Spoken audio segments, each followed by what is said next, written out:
Hello and welcome to Camp Xbox. The Xbox brand has been around for almost 25 years at this point. We have seen many exclusive franchises to the system come and go. We've seen some get revivals, but some die into obscurity. Today I want to look at some that have been gone for a very long time. One rule though is that it must have gotten more than one game. I feel like it becomes a franchise once you get at least 2 games on the Xbox, so it can't be a one-off exclusive. So I'm sorry to all you Voodoo Vince and Azaric heads out there. Also, I had to limit my list because there is a lot. So this is not definitive, but I've included some that I find interesting. Let me know what I should include next time. All footage was captured off of each game's respective release console, and I'd like to thank my YouTube channel members for their support. But let's go ahead and hop into this one.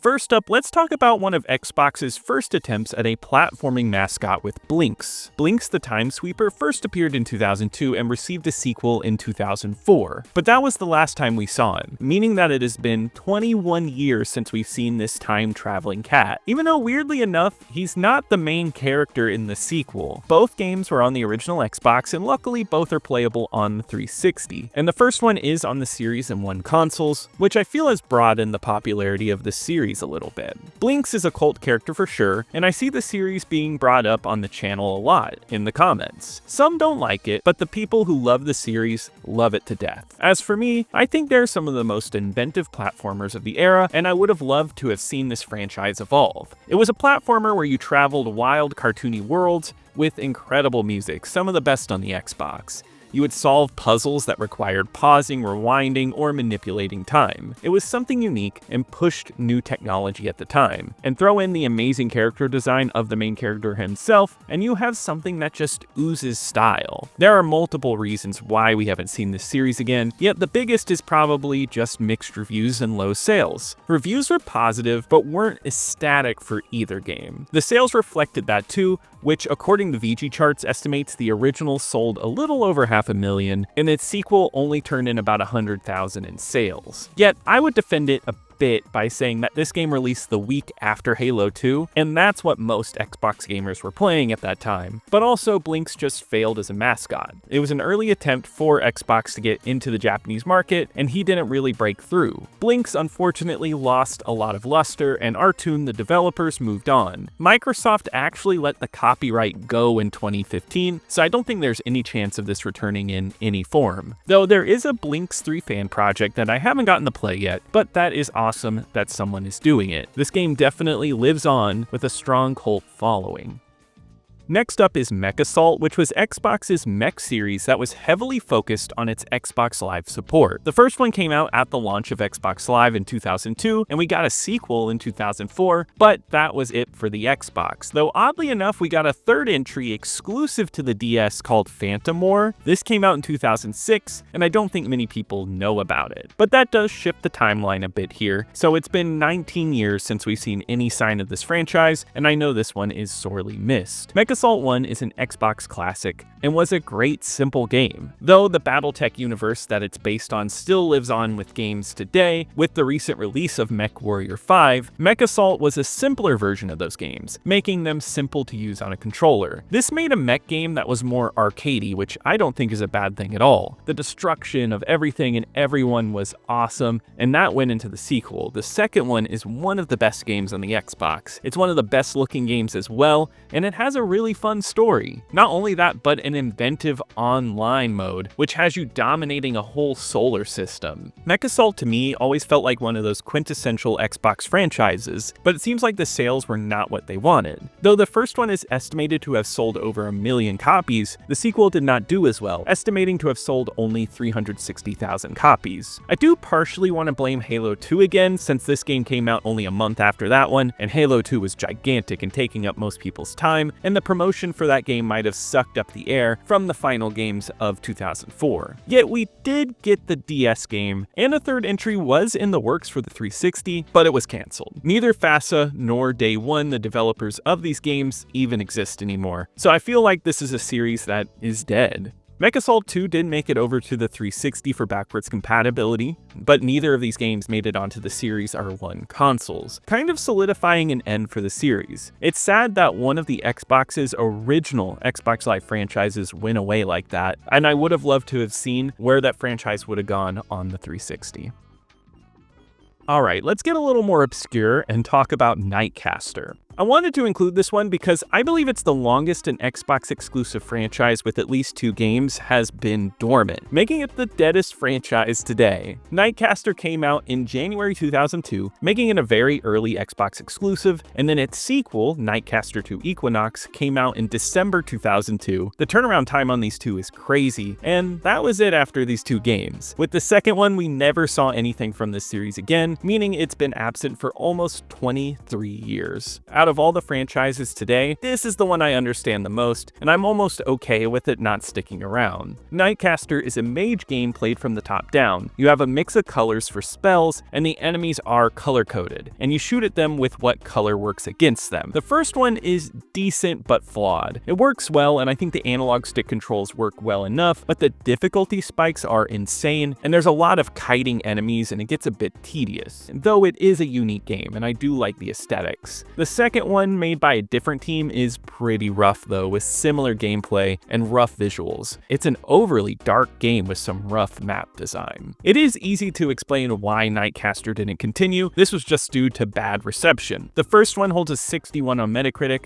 and there are some decent scores, but no one truly loved it. It was a mixed game, and VG Charts estimates it only sold over 100,000 copies. With reception like that, the fact that it got a sequel was surprising. Yet at the end of 2002, we got another, and it was shredded by critics, with a low 46 on Metacritic, with outlets like GameSpot giving it a 1.9 out of 10. Also, VG Charts estimates it only sold around 5,000 copies. Who knows how close that is to the actual sales total, but it wouldn't be a huge surprise to me if it was that low. It feels like a series faded for obscurity even when the Xbox was new. Just bad reviews and low sales made this one disappear, and neither made it to any type of backwards compatibility, and I can say that we will most likely never get another NightCaster game.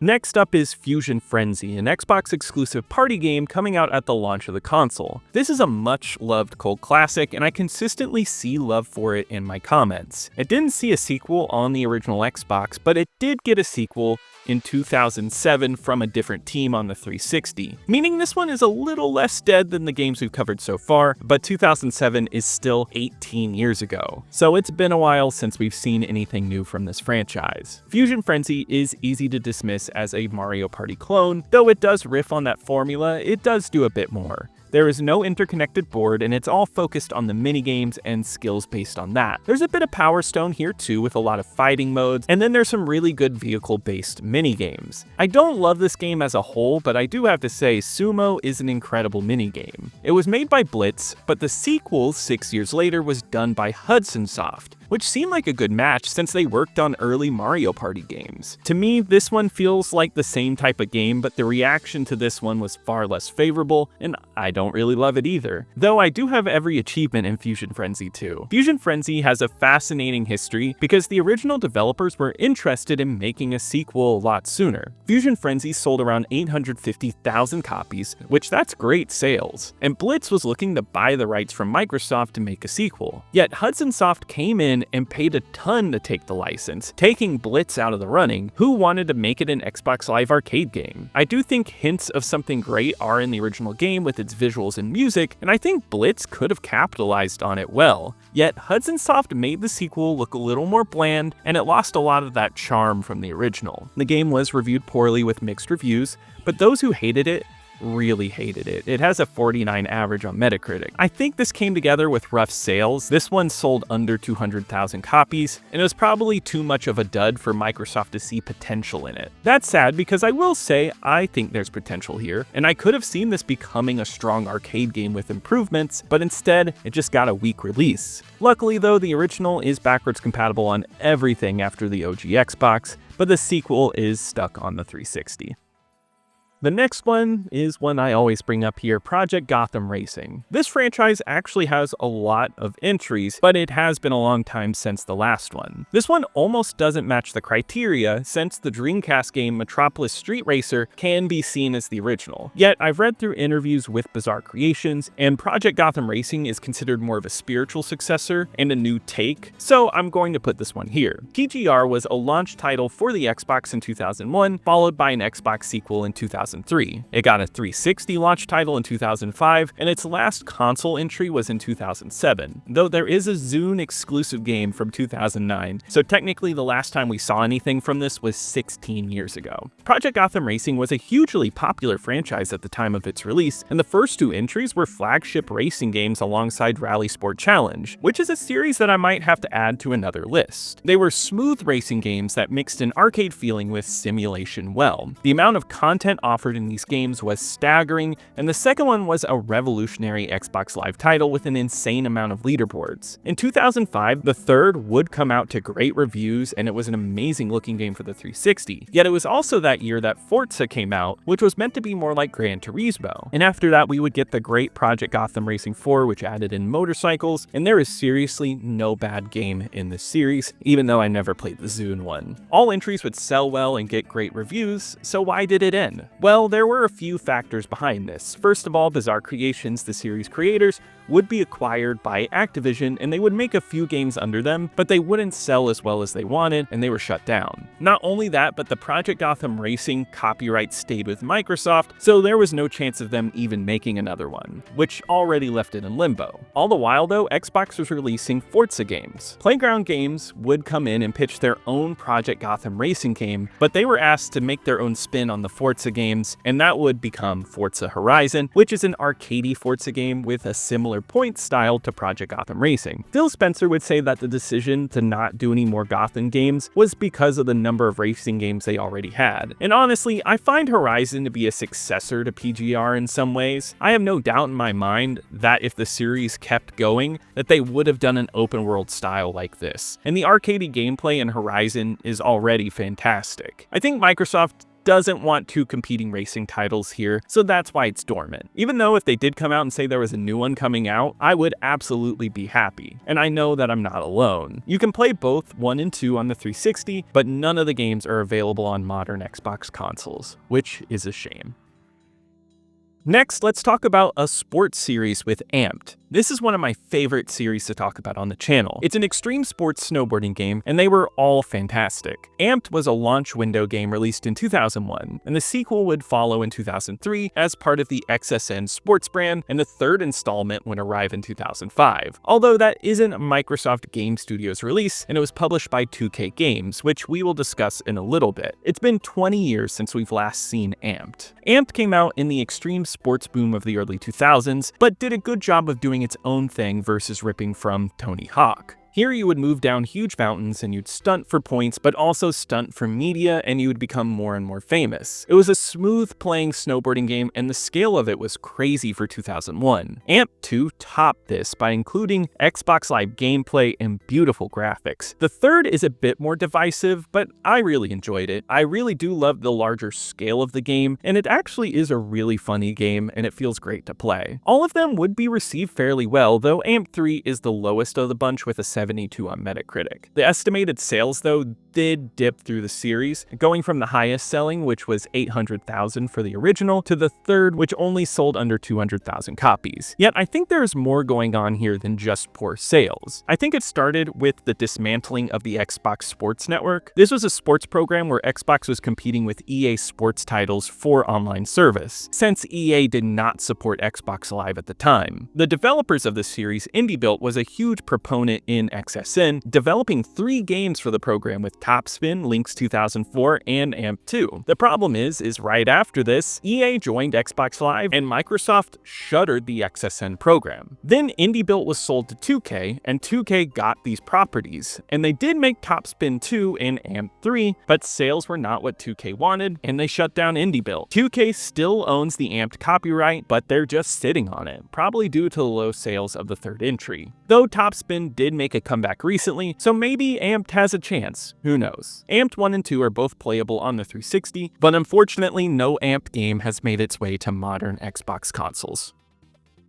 The final franchise we're going to be talking about today, but definitely not the last dead Xbox IP, is Viva Piñata. This is the only series on today's list that started on the 360 and died there as well. There are a surprising number of Rare games that could go here, but I wanted just one, and both Perfect Dark and Banjo-Kazooie started outside of the Xbox, and this game actually started on an Xbox console. The first one came out in 2006, and then in 2007 we got the party game spin-off with Party Animals. Then in 2008 we got a dual release with Trouble in Paradise for the 360 and Pocket Paradise for the Nintendo DS. There was also a TV show that was running at the time, which ended in 2009, but if we are talking about just games, then it's been 17 years since we've seen this series. Viva Piñata was an original and fun game when it was originally released by Rare in 2006. It was a nice change of pace on consoles with a simulation-style approach. You bred piñatas and built up your piñata farm. You would feed them and mix breeds. It was a really neat family game, and it brought a unique aesthetic to the Xbox. The party game, though, was a bit weak, but they came right back at it with Trouble in Paradise, which was more of a great thing. And then there's the DS one, which honestly I've never played, but it did get reviewed well and actually sold pretty well. So this is another one that's a bit odd that it just died, especially after its hot streak. It got 4 games in 2 years, which is crazy, but the sequel just didn't do as well as they wanted. And I mean, I didn't even know they made a sequel to Viva Piñata till years after it came out. I'd only ever thought there was one game in this series for a bit, so maybe it was a problem with promotion. But also in an interview, Rare just said they did not have enough new ideas to release another Viva Piñata, but you might expect a third entry just after a few years just to build in those fresh ideas, and I do think that could have been possible, but Rare as a company shifted hard after the late 2000s. During this time, they released Perfect Dark, Banjo-Kazooie, Cameo, and Viva Piñata, and then that dried up fast. They got shifted into working on Kinect games like Kinect Sports, and I think that left a lot of franchises for them on the cutting room floor. The 2 360 games did make an appearance in Rare Replay, so that does mean the 360 games are backwards compatible, but still there's nothing new for this franchise. Rare is in a weird spot now because as I'm writing this, Everwild was just cancelled. So it seems that they have Sea of Thieves to keep up with, and I don't know what else they have going on over there. And I don't think Viva Piñata is one of those things, but it would be cool if it was.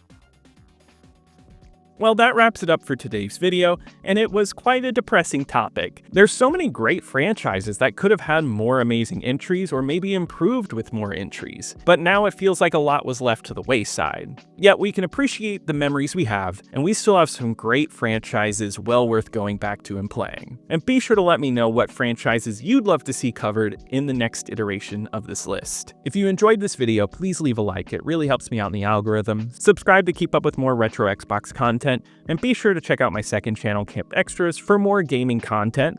Comment below with any memories you have with these games. And I want to give a huge shout out to my YouTube channel members. Thank you so much for your support. You really help out the channel. And I'll see you here next time at Camp Xbox.